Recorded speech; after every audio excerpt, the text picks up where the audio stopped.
esta mañana se encuentra aquí en el estudio de Grupo Fórmula el senador del PAN, Ricardo Anaya. ¿Cómo estás, Ricardo? Buenos días. Bien, Azucena, muchas gracias. Con mucho gusto de saludarte y un saludo a todo el auditorio. Hace mucho que no nos veíamos, querido Ricardo. Hace un muy buen rato, pero muy contento y con muchas ganas de platicar contigo. Igualmente, muchas gracias, bienvenido. Hay mucho de qué platicar, pero antes de iniciar, déjame que escuchemos juntos esto que dijiste ayer respecto a la reforma judicial, que ya te valió algunos misiles dentro del Partido de Acción Nacional de tus compañeros. A ver, esto dijo el senador Anaya ayer. Creo que la oposición se está equivocando, está mordiendo el anzuelo al rechazar la participación del pueblo. Claro que necesitamos más pueblo en materia de justicia. En muchos países del mundo, los jurados populares determinan si la persona es culpable o es inocente. Necesitamos la participación de la gente. Ese es un falso dilema. Y creo que la oposición se equivoca cuando rechaza la participación del pueblo y la participación de la gente. Sí a una reforma judicial, pero no a una reforma judicial que está diseñada para controlar el Poder Judicial. Primero, a ver, ¿qué quisiste decir? Porque ya te decía yo, Juan Ignacio Zavala. Andan enojados. Margarita Zavala lo compartió diciendo que es claro que la oposición se equivocó cuando fuiste candidato y ahora se equivocaron cuando eres senador. Volvió Anaya a dividir con su arrogancia lo poco que queda. Mira, Azucena, dice el refrán popular que la verdad no peca, pero incomoda. Yo estoy convencido de que muchos críticos y muchos miembros de la oposición cayeron en la trampa del presidente, volvieron a caer en su juego, volvieron a morder el anzuelo. Mira, el presidente es como un mago que les mueve la mano derecha para captar su atención, pero les está haciendo el truco con la izquierda. El truco es justamente decir si estás a favor o en contra de que el pueblo participe. Ese es el debate que el presidente quiere. Y claro, si tú lo que haces es ver la mañanera, pues te enganchas en ese debate. Pero si te tomas la molestia de leer el dictamen, que tiene 284 páginas, y entiendes lo que estas personas pretenden poner en la Constitución, te das cuenta que el truco, la trampa, el embuste no está en si vota o no vota el pueblo. El truco, la trampa, el embuste está en otros 3 lugares y te voy a decir cuáles son. Primer lugar donde está la trampa, la preselección.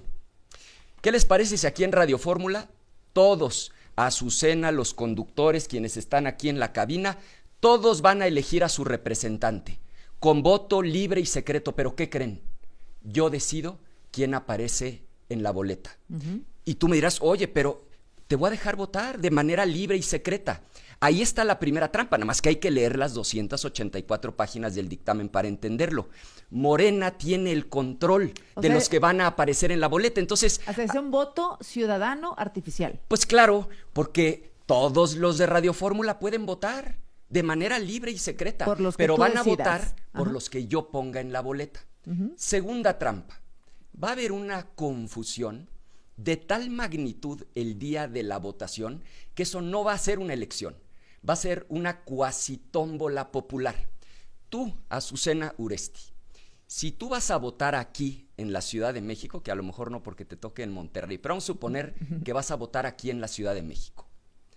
En junio de 2025, cuando llegues allá a la casilla a votar, te van a entregar 25 boletas. Y dentro de esas 25 boletas, ¿sabes cuántas candidatas y candidatos va a haber ahí que tú tienes la obligación de leer? Más de 4,000 candidatas y candidatos. Y te van a decir, de esas 4,000 candidatas y candidatas, tú, Azucena, tienes que escoger a 600. Entonces va a ser una tómbola popular, porque nadie va a tener la más remota idea de quiénes son esas 4,000 personas. ¿Y cómo escoger de allá 600 días? ¿Pero por qué a tantos? Porque tienes que escoger ministros de la Corte, los integrantes del Tribunal de Disciplina, de la Sala Superior, de los tribunales especializados en materia económica y de competencia, los tribunales especializados en telecomunicaciones y radiodifusión, todos esos de aplicación nacional. Pero en este circuito judicial también hay colegiados en materia civil, penal, administrativa. También hay jueces de distrito en materia civil, penal, administrativa. También vas a votar por el Tribunal Superior de Justicia local, por los jueces locales. En resumen, 25 boletas con 4,000 nombres. ¿Quién va a poder leer eso? de los cuales tienes que escoger a 600. Ahí está el segundo truco. Y ve el tercero. ¿Cuánto tiempo nos va a tomar ese voto, no? Es que no va a ser un voto, es lo que la gente no se está dando cuenta. No sé. Es una vil tómbola popular. Y el tercer problema, crean una especie de tribunal de la Santa Inquisición. Otra vez, es que no hay que ver la mañanera, hay que leer el dictamen. Y en el dictamen establecen la creación de un tribunal de disciplina. Fíjate nada más, Azucena, a 5 personas, que obviamente ellos van a elegir, les dan un poder monumental. Porque si por algo se les coló por ahí un juez rebelde, que se le ocurre dictar una sentencia en contra del gobierno, te determinan a ti un crédito fiscal, dicen que no pagaste bien el impuesto sobre la renta, eres tú una ciudadana peleando contra el SAT. Así es. Se le ocurre el juez darte la razón a ti, ciudadana, y ese tribunal, 1, lo puede destituir. 2, le da vista al Ministerio Público, el Ministerio Público ejerce acción penal y lo meten a la cárcel. Y 3, le da vista a la Cámara de Diputados y vía juicio político, el Senado lo enjuicia con la mayoría que tienen y lo inhabilitan para que no pueda volver a ser servidor público en 20 años. Entonces, el presidente les movió la mano y tiene a todo el país discutiendo, yo sí quiero que vote la gente, yo no quiero que vote la gente. Ese no es el debate. Tú sales a la calle y le preguntas a los ciudadanos, ¿qué prefieres? ¿Que vote la gente o que los escojan los políticos de arriba? Claro. Ya perdimos el debate, claro. Pero es que ese es el problema. Es el problema de muchos miembros de la oposición, muchos críticos. Y claro, están enojados porque lo estoy diciendo, pero como te dije al principio, la verdad no peca, pero incomoda. A ver, ¿llegaron a decir que te ibas a Morena? Hazme el favor. Que ibas a votar a favor de la reforma del presidente. Estoy absolutamente convencido de que esta reforma es una trampa, un embuste, un atraco que tiene un propósito único. ¿Sabes para qué diseñaron la reforma? Y créeme, cualquiera que se tome la molestia de leer esas 284 páginas va a llegar a la misma conclusión.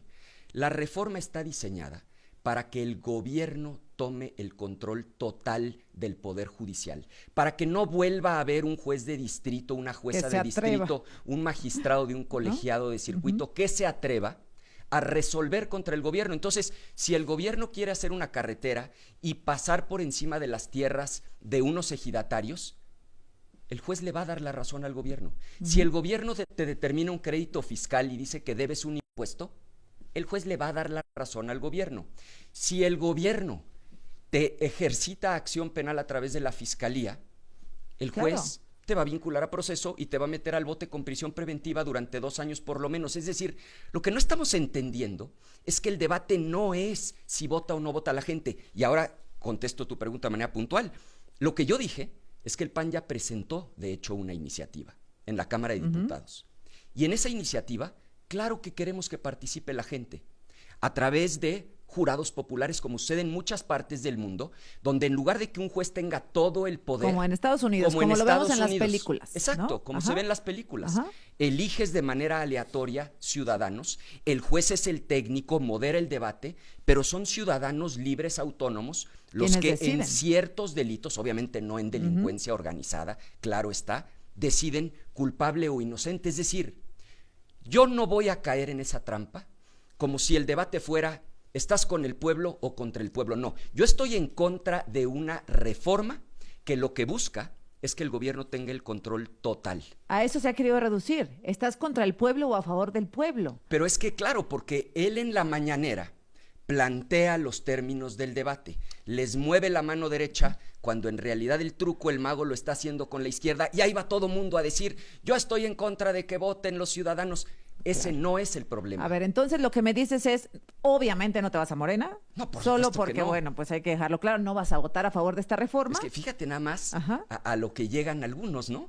Y panistas, por cierto. Es absurdo. Oye, no vas a votar en contra de la reforma. Absolutamente. Y nos quedan 10 segunditos, es cambiar el voto popular por jurado popular. Y cuando termine el corte te digo en qué creo que va a acabar esto. A ver, bueno, déjeme regresar. Es Ricardo Anaya, senador del Partido Acción. Estás escuchando. Continúa aquí con nosotros el senador del PAN, Ricardo Anaya. Te preguntaba, Ricardo, antes de ir al corte, entonces lo que el PAN está proponiendo sería sustituir el voto ciudadano con un jurado ciudadano? Queremos una reforma integral. Nosotros no estamos diciendo que no hay un problema de justicia en el país. Claro que lo hay. Claro. A ver, yo mismo, Azucena, tuve que estar un tiempo fuera porque claro que en México hay jueces de consigna que a la mala te dictan una sentencia o a la mala te ponen una prisión preventiva y te guardan 2 años en el bote en lo que están investigando. Afortunadamente, las acusaciones en mi contra se acabaron cayendo por su propio peso. Entonces, sí queremos una reforma. Pero fíjate la lógica. En México se cometen al año entre 27 y 30 millones de delitos. Al que le robaron en el micro, la casa, en la calle, le hicieron un fraude, lo mataron. 30 millones de delitos. De esos, el 90% ni siquiera se denuncia. ¿Sabes por qué? Y lo dice la propia encuesta del INEGI, porque no tienen confianza en el policía. Eso lo tenemos que arreglar. Porque no tienen ninguna confianza en los ministerios públicos y en las fiscalías. Eso lo tenemos que arreglar. Porque no tienen dinero para pagar un buen abogado. Les asignan un defensor de oficio que trae otros 200 casos que no los pela. Eso es lo que tenemos que arreglar, que en México, seas rico o pobre, tengas acceso a un abogado extraordinario. Eso es lo que tenemos que arreglar y no nos oponemos a que la gente participe. De hecho, en la iniciativa que el PAN ya presentó en la Cámara de Diputados, se incluye lo que tú estás diciendo, los jurados populares. Bien lo decías, como sucede en Estados Unidos y en muchas partes del mundo, que para juzgar ciertos delitos se puedan integrar jurados con ciudadanos imparciales, que con la conducción de un juez, que es el técnico, puedan al final determinar si se es culpable o es inocente. Es decir, lo que quiero dejar clarísimo es, si hay un problema de justicia, sí queremos una reforma en materia de justicia, pero nos oponemos a una reforma que está diseñada no para resolver el problema de justicia, sino para que el gobierno tenga el control total y absoluto del Poder Judicial. ¿Cómo no nos vamos a oponer a que Morena pueda decidir quién va en la boleta? ¿Cómo no nos vamos a oponer a que te pongan 4,000 candidatos para que escojas a 600? Claro. ¿Y cómo no nos vamos a oponer a un tribunal de 5 inquisidores que te puede, a ti juez, que te atreviste a ponerte del lado del ciudadano? Bueno, acabo de hablar con la jueza que emitió la suspensión. Se la aplican a ella con el nuevo sistema. Con la que hablaste, yo te digo qué le van a hacer con el nuevo sistema. 1, la destituyen. 2, le dan vista al Ministerio Público y la meten al bote. 3, la inhabilitan por 20 años para ser servidora pública. Después de eso, ¿qué juez se va a atrever? Claro. Los que dicen, bueno, ¿a dónde nos va a llevar esto? Morena se está dando un balazo en el pie. Nos va a llevar a 2 cosas. 1, lo que ya pasó en Bolivia, no hay que ser adivino. Esto ya se intentó en un país del mundo. El Poder Judicial se vuelve absoluta y totalmente incondicional del gobierno en turno. Porque cuando estaba Evo Morales, llegaron al grado de permitirle reelegirse cuando la Constitución no lo permitía. A ese grado se pusieron de su lado. Pero cuando Evo Morales tuvo que salir de Bolivia y se vino, por cierto, aquí a México, esos mismos jueces se pusieron del lado de la nueva presidenta. Y del lado de la nueva presidenta empezaron a meter a la cárcel a los partidarios de Evo Morales. Pero luego cayó la nueva presidenta y esos mismos jueces metieron a la cárcel a esa presidenta. Claro. Es decir, están bajo presión del partido en el poder. En turno. Y lo segundo, se están dando un balazo en el pie, Azucena. Porque si esta reforma llega a pasar, que yo espero que no, y ahorita tenemos que discutir eso, porque no tienen los votos, pero si llega a pasar, van a reventar la economía. Porque cuando no hay certidumbre, no hay inversión. Y si no hay inversión, no hay crecimiento, y si no hay crecimiento, no hay recaudación, y si no hay recaudación, no hay dinero para los programas sociales. A ver, dices que no va a pasar la reforma. Les falta un voto, Ricardo, en el Senado. Fíjate. Que decían que iba a ser el tuyo. Bueno, ya me dijiste que no. Falta un senador. Y ahí es donde hay que poner la lupa, porque es el único lugar en donde Morena no tiene la mayoría calificada. Híjole. Entonces, hoy somos 43 personas que no militamos en el oficialismo, que tenemos el mandato de nuestros electores, porque que no se le olvide a la gente que 43% de la gente no votó por Morena. ¿Es falso esto de que todo mundo votó por Morena? Pues no. 43% votó por quienes no militamos en el oficialismo y tenemos un mandato de esos ciudadanos que es oponernos a esta reforma. Ahora, ¿por qué digo que hay que poner el ojo?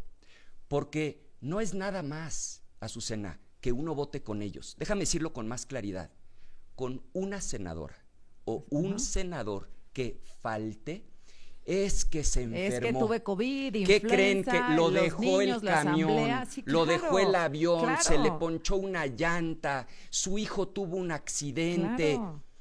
El que sienta que se va a enfermar, que de una vez pida licencia y deje que tome protesta su suplente, porque ahí sí la opinión pública tiene que ser implacable con los 43. Yo entiendo a los de Morena, Azucena, ellos hicieron campaña prometiendo la reforma, le tienen que cumplir, pero si nosotros hicimos campaña prometiendo que no nos íbamos a doblar, que no nos íbamos a vender, que no nos íbamos a dejar amenazar ni intimidar, tenemos una obligación moral de votar en contra de esta reforma. Ricardo, con uno que falte. A ver, yo tengo 45 porque estoy contando Movimiento Ciudadano. ¿Ustedes tienen 22 senadores? Nosotros tenemos 22, Movimiento Ciudadano tiene 5 y el resto son del PRI. 16. Y te va a sumar 43 porque los 2 del PRD claro, ya se no fueron. he restado a los 2 del PRD. Tienes Entonces, toda la razón. Somos 43. Y el error es, ¿quién va a ser el traidor que va a votar con ellos? Bueno, claro que hay que abrir los ojos y que no haya un Judas que se venda por unas monedas, pero esto es más delicado, porque a veces la trampa es más oculta. Se enfermó, lo tuvieron que hospitalizar. Se fue al baño, hemos tenido esos casos, en ese momento se fue al baño. Se sentía muy mal. Yo he visto casos de legisladores que fingen enfermedades, mandan traer una ambulancia, los sacan en silla de ruedas con tal de no votar. Así es. Entonces, aquí los ciudadanos tienen que poner la lupa en esos 43. No se vale que una o uno de esos 43 se venda o se doble, porque 43%, coincide el número, de los ciudadanos no votaron por Morena y tenemos la obligación. Ahora, tenemos una oposición que se opone con firmeza, sí, pero que siempre presenta una alternativa. Claro. Sí queremos una reforma judicial, sí tenemos un problema gravísimo de justicia en el país, pero no una reforma que está claramente diseñada, única y exclusivamente, para que el gobierno tome el control del Poder Judicial. Ahora que dices esto, una oposición que se oponga, por supuesto, presente con argumentos los temas en los que no se está de acuerdo, no solamente decir no.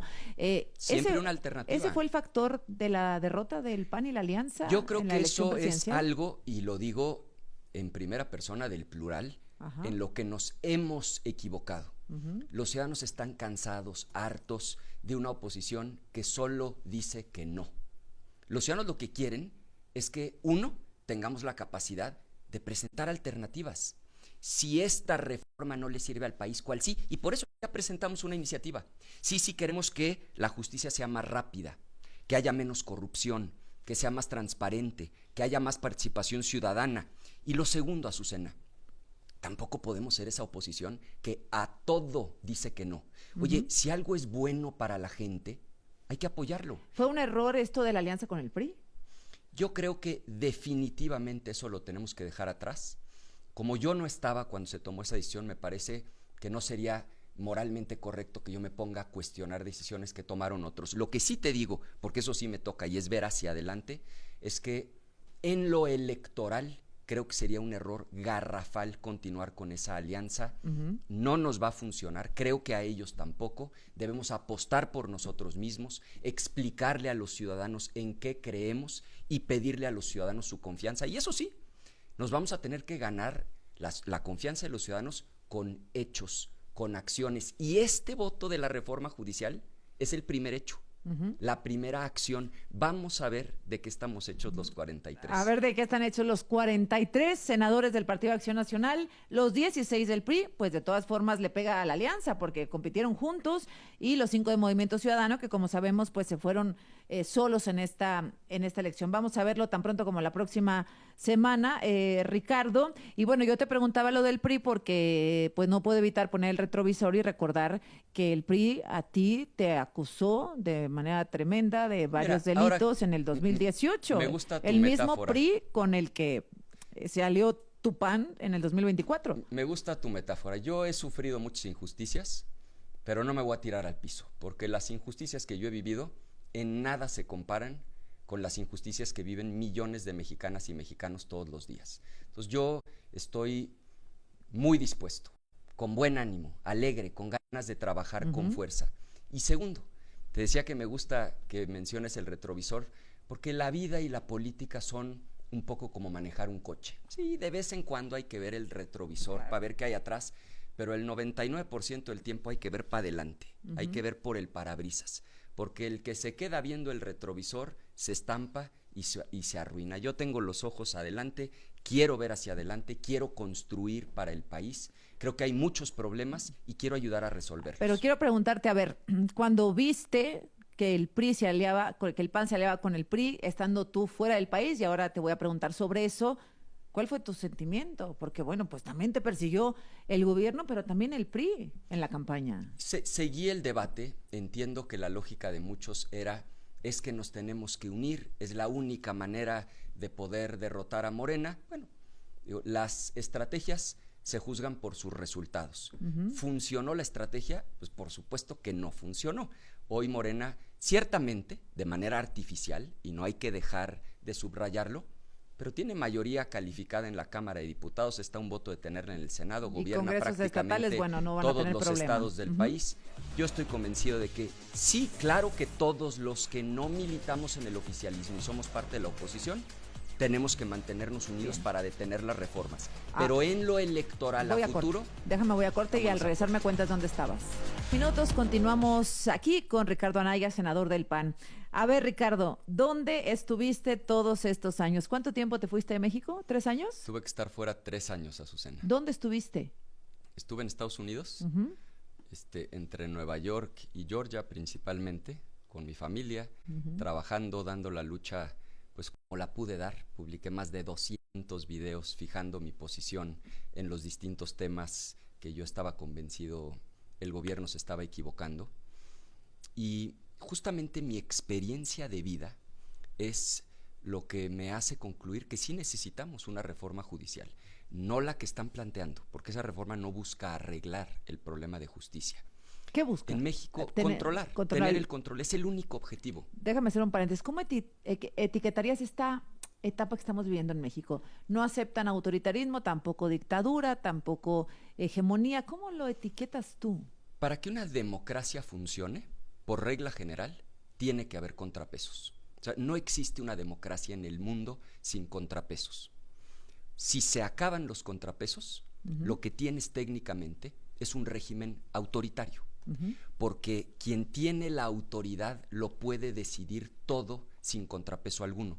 Hoy el único contrapeso que queda es el Senado de la República, pero con una fragilidad de un voto o una ausencia, como lo platicábamos. Absolutamente. Bueno, déjame cerrar ese paréntesis. Entonces, 3 años tuviste que irte del país porque recordemos que te señalaron de varias cosas, pero... Básicamente era una acusación absurda que involucraba un montonal de gente. La de Emilio Lozoya. Exacto. El tema de Odebrecht. Exacto, que al final, afortunadamente, la acusación se cayó por su propio peso, porque las fechas no tenían ningún sentido. Yo ni siquiera era diputado en esas fechas. Revisaron todos los videos y bitácoras de la Cámara, y no solo no era diputado, yo no estuve ese día en la Cámara de Diputados. Es decir... ¿Te acuerdas que publicaron incluso un video tuyo cuando fuiste a pedir que te mostraran un expediente? Exacto. Es decir, con el tiempo, la acusación cayó por su propio peso. A ver, como contexto, se le señalaba porque Emilio Lozoya mencionaba, entre algunos otros funcionarios,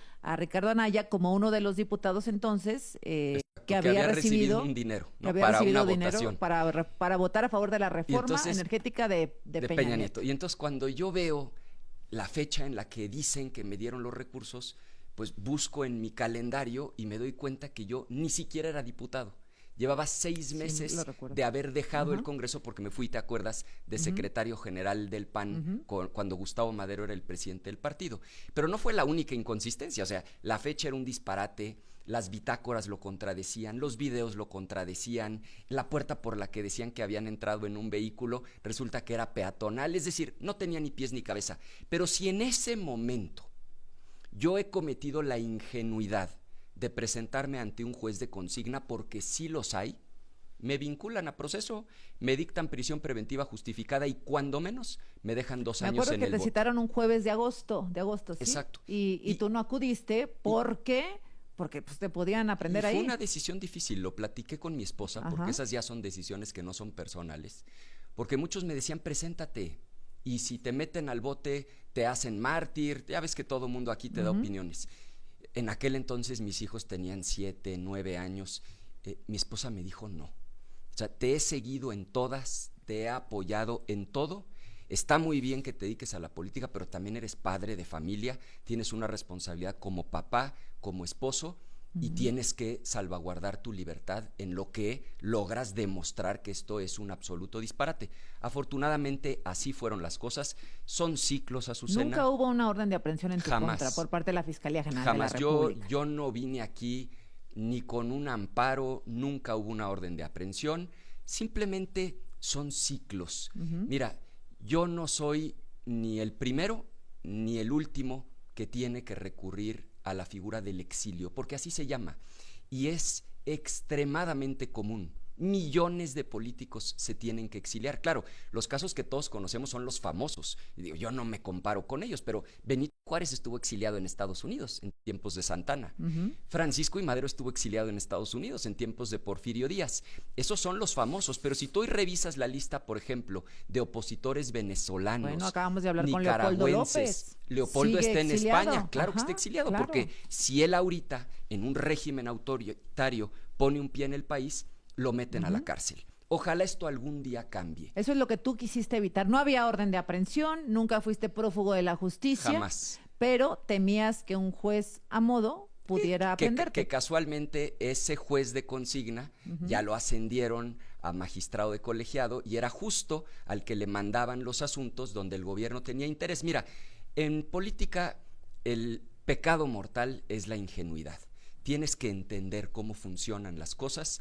Era mi responsabilidad también ver por mi familia y creo que hice lo correcto, simplemente dar tiempo a que las cosas cayeran por su propio peso, pero sí debo decirte dos cosas. Una, yo vengo sin ánimo de venganza y sin rencores, porque sin querer me dieron 3 regalos maravillosos. El primero, el tiempo de calidad que yo pude pasar con mis hijos, que quizá yo no habría tenido la sabiduría para darme ese espacio. Segundo, la relación con mi esposa, porque cuando estás en un país ajeno, sin familia, sin vecinos que conozcas, sin nadie que te ayude y solo te tienes como pareja a ti, a tu esposa, pues o la relación se quiebra o la relación solda, y la relación con mi esposa hoy es mejor que nunca. Y tercera, Azucena, conocer a los verdaderos amigos. Porque cuando yo era presidente nacional del PAN y ganamos 11 gubernaturas, fíjate, fue la dirigencia más exitosa en la historia del PAN en elecciones locales. Me salían amigos hasta por debajo de las piedras. Claro. Pero ¿sabes cuántos de esos te contestan un mensaje y una llamada cuando estás en la adversidad? Te la voy a cambiar. ¿Quiénes? Dame 3 nombres. ¿Quiénes descubriste que no eran tus amigos de verdad? No, mira, bueno, te voy a decir por qué no lo quiero personalizar, porque el rencor, el resentimiento envenena el alma. Es para ver pues, de te voy a dónde decir viene, que ¿no? te lo voy a poner en positivo. Le agradezco a la vida que a mis 45 años tengo clarísimo quiénes son mis amigos y quiénes eran los amigos del puesto, de la responsabilidad y del poder. Yo hoy sí sé, si el día de mañana caigo en desgracia, quiénes son los amigos que me van a dar la mano, y también sé quiénes son los que cuando yo esté en condiciones de poder y cuando me esté yendo bien van a estar cerca, pero en el momento en el que venga la adversidad se van a ir. Entonces, esos 3 regalos que me dio la vida me hacen regresar feliz, sin rencores, sin ánimo de venganza, con ganas de construir y también con valor, con determinación para oponerme a lo que esté convencido afecta al país, como es el caso de la reforma judicial. Ricardo Anaya, en 2018 obtuviste unos 12 millones de votos. Bueno, quedaste en segundo lugar en la elección presidencial. No me contestes como político. Tú vas al 2030, ¿no? No, te lo digo no como político, como ser humano racional. Es de tal gravedad lo que está pasando en el país que sería una verdadera irresponsabilidad andar pensando en lo que va a pasar en 6 años. Al contrario. Hoy tengo una responsabilidad como senador de la República. Quiero cumplir en esta responsabilidad. Voy a hacer la tarea una y otra vez porque nos pagan no para que nada más andemos alegando, para que leamos las 284 páginas, para que entendamos el dictamen, para que demos la batalla y la demos con argumentos. Ya que venga después, eso lo va a decir la vida. Pero no lo descartas. Bueno, en política no hay que descartar nada. ¿Qué pero le dirías no al presidente López Obrador, que finalmente pues provocó tu exilio? No le guardo absolutamente ningún rencor. Primero, ni siquiera creo que él haya revisado con detalle. Un presidente no tiene tiempo de revisar un expediente. Luego es mucha gente la que está ahí alrededor, que envenena, que presenta verdades a medias. Por eso yo tuve que tomar distancia. Por cierto, siempre estuve localizable. ¿No culparías al presidente de lo que pasó? Mira, yo no me voy a amargar el alma, no culpo a nadie, no tengo rencores. Lo que pasó, pasó, y hoy estoy aquí de pie, con la frente en alto, con la cara limpia, listo para dar la batalla. Oye, me quedan 35 segundos. ¿Por qué no te presentaste en el 2024 como candidato? Podías, ¿no? No, yo creo que no era mi tiempo. Creo que la mejor opción que teníamos era Xóchitl Gálvez. Le ayudé en todo lo que pude. Creo que hizo un gran trabajo, creo que sufrió, igual que me pasó a mí en el 18, pues el peso del Estado en una elección que fue profundamente inequitativa. Yo creo que Xóchitl hizo un muy buen trabajo. Ricardo Anaya, te agradezco muchísimo este tiempo. Yo a ti, Azucena. Gracias y ojalá que podamos platicar la próxima semana, a ver de dónde sale el traidor. Cuando tú me invites, aquí voy a estar. Ojalá que no haya Judas que se venda por unas monedas. Me da gusto verte y verte bien. Gracias, senador. Buenos días, regresamos. Escuchando